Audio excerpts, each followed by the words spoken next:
Welcome to r/entitled people, where we share stories from your lives about people who think the rules don't apply to them and they should get what they want. Thank you, friends, for subscribing to the channel, and for so many likes. And today we have 3 great stories, so subscribe, hit the like button, and let's begin. The first story: my manager is just a disaster, and the reason I quit. The second story: the boss permanently banned these idiots. The third story: 2 employees quit in 1 month due to their boss's old school management style. The first story is Monster Manager. I quit. So I've worked at an SH motel for almost 2 years now.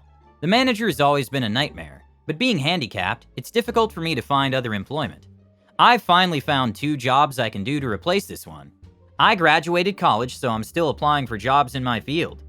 These are just a few examples, but since I started there, my manager has 1. Treated employees she didn't like badly enough that they would quit, because firing someone takes too much paperwork. 2. Been openly and subtly racist. 3. Told employees to clock out and keep working if they didn't get everything done within their shift. 4. Allowed employees she likes to be openly racist and refuse guests due to their name and how they look. 5. When my father-in-law passed away suddenly, she texted me at least once a day while I was gone to tell me how inconvenient it was that I wasn't at work. 5. One coworker worked here for several years. When she put in her 2-week notice, the manager talked SH about her daily. Not only that, but the manager told her not to come in for her last 4 days, and then told other employees and guests that she just didn't show up for her shifts. She also told me that she would specifically give that employee a bad reference when future employers called her. It's a right-to-work state. That employee wasn't even required to give notice. She could have just left and quit. Yes, I warned that employee about what the manager said. 7. She has left managerial tasks for me to do, and, being in a position where I couldn't afford to lose my job, I did them even though I'm paid way too little. 8. Allowed the maintenance guy to be verbally abusive to employees because I can't replace him. Nobody else knows as much about pools as him. Yes, that is a quote. 9. Allowed employees to make massive mistakes, and then let them leave those mistakes for me to fix. Usually all it takes is a quick chat with tech support, but those employees refuse to fix their own mistakes and the manager allows it. 10. There is non-stop gossip and drama. The manager talks about every employee behind their back. Nearly all of it lies, and she encourages gossip and drama between employees. 11. She shares personal information about employees with regular guests and gossips about everything and everyone. 12. She tries to dictate people's lives outside of work. She told one employee when she was allowed to have her hip replacement surgery. After being the whole time while that employee was gone for surgery, she then told that employee that she was never allowing her to have surgery again. 12B. Along with that, she tells people not to leave town on their days off if she's out of town just in case anything happens. 12C. She left town when there was only 3 people able to work the front desk, and then rolled her car. Inconvenient, I know.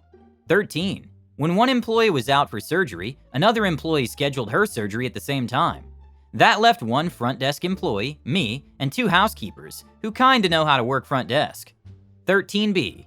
I was hired for part-time, because I'm handicapped, and yet instead of picking up some slack herself, she chose not to hire anyone in the interim. I was scheduled 7 days in a row since 2 employees were out for surgery. But no overtime because she specifically scheduled it so that 3 days were on 1 week, and the other 4 were on another week. 14. We get paid physical checks that we have to pick up at the front desk at noon on payday. Fridays. Everyone's is available, unless that person got fired or quit. In that case, their check is locked in a safe that only my manager can get into. That way, the person is forced to talk to her. She withholds paychecks to be petty. If that person comes to get their check after she's gone for the day, they have to wait until Monday to get paid. That is highly illegal, and I have told people that, but they're too scared of my manager to do anything about it. Now, I tried for 3 days to come in when she was here to give my 2-week notice, because I knew that if I just left a note or email, she would talk SH about how I was too chicken to quit to her face. But every time I came, she was gone.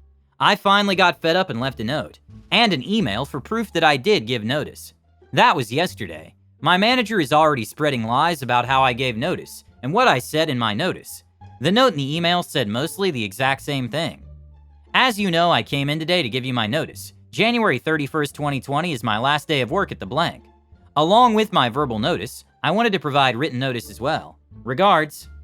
There are 5 more days that I'll be working in my last 2 weeks. She's going to do her best to make my life a living hell, and who knows what she'll do after that. Congratulations on getting out of there. I mean, I can't even imagine how you survived for 2 years with that kind of manager. It's like you were living in a real-life horror movie. The list of things your manager did is so ridiculous that it's almost comical. Allowing employees to be openly racist and refusing guests because of their name and how they look? Seriously? And withholding paychecks to be petty? That's just insane. But the best part of your story is when you said you tried to give your 2-week notice in person, but your manager was always conveniently gone. That's just typical, isn't it? It's like she knew you were going to quit and tried to avoid it at all costs. In any case, I'm glad you finally got to give your notice, even if it was in writing. Just hang in there for 5 more days and then you'll be free from that monster. Good luck with your future job search, and may you never have to work with a manager like that again. The second story is, get the blank out of my pizza bar. Here are OP, aka me. I am female, so this might have affected a few things. Gru, my coworker who makes the pizzas. Bert, my manager, who's way more patient than she should be with both customers and employees. She's a saint. Ringleader, the one with cash. Pinay, who kinda ruined it for everyone. Keto, one of my regulars. I work in a pizza buffet. We also serve pasta and salad. Being the nature of all you can eat, as with all restaurants, I get the good, the bad, and the in-between. Most of my customers keep to themselves. Some are super nice and some aren't.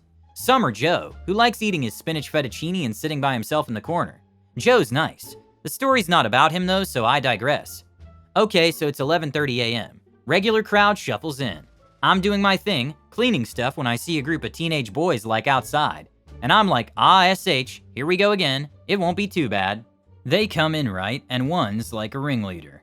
I can tell. He's paying for all of them, but here's the catch. Only he's eating. The rest just want drinks, even though they're students and we have a student deal that's like $8.99 and includes a medium drink. Fairly cheap for a buffet. I find this a bit odd, but I go, okay, maybe only he's hungry and they all just want to hang. That's fine. I hand them their drinks and they go and sit down. I watch the one that got the full meal go and fully decimate half the pizza bar. For context, in the mornings when it's slow, they only put out half pizzas because of food waste.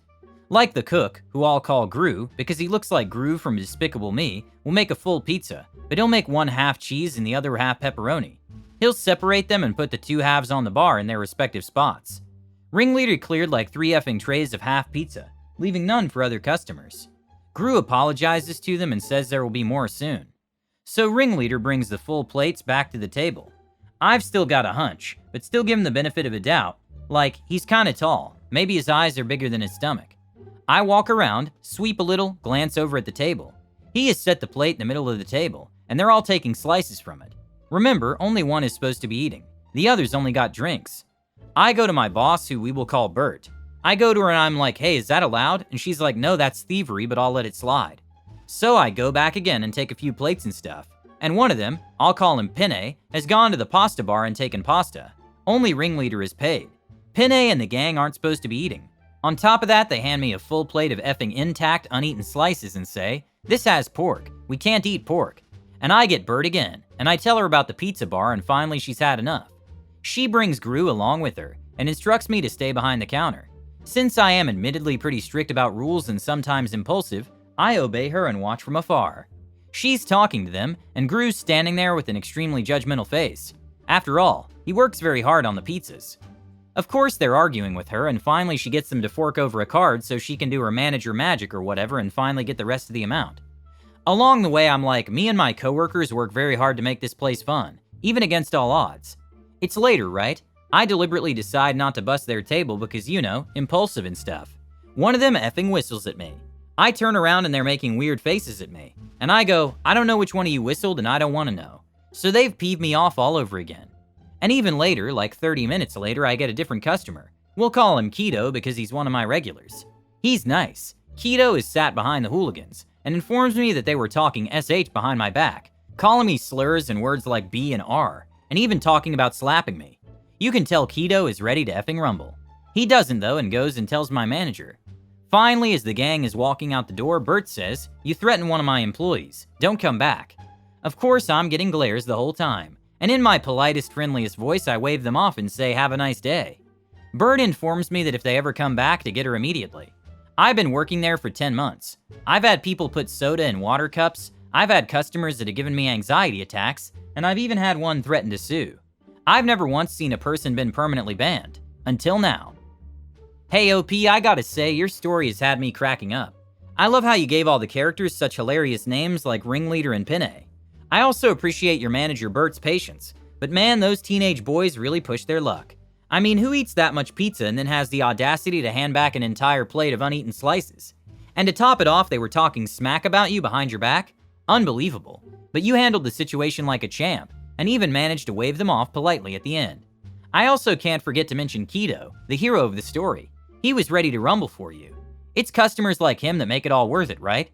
All in all, your story was a wild ride, and I'm glad you're able to share it with us. Keep on slinging those pizzas and standing up for yourself. And the last story is... I quit, and then my replacement quit within her first month too. Old school management will not survive. Basically, my boss, the CEO of our small media organization, is a terrible manager. Just straight out horrible at managing human resources. In terms of time, emotions, career expectations, everything. Her idea of employee motivation is internal competition, and comparing the outputs of one employee to another with an intent to humiliate on full team meetings. She comes from the typical old school methodology of management.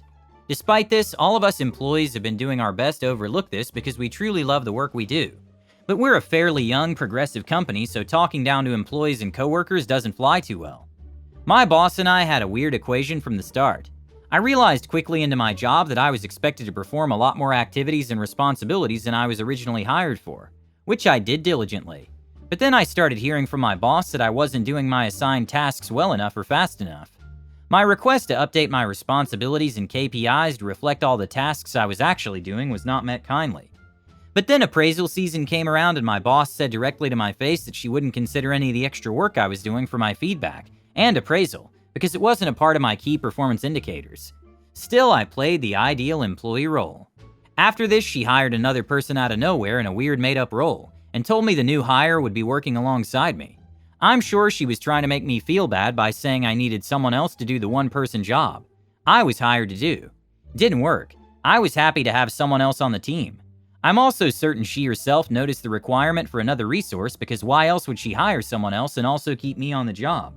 When my boss saw that the new hire and I were getting along instead of fighting and competing, she, a self-proclaimed feminist, tried to set two women against each other by giving my coworker a talk about how she needed to snatch control from me and not wait for my opinions even on projects we were doing together, etc.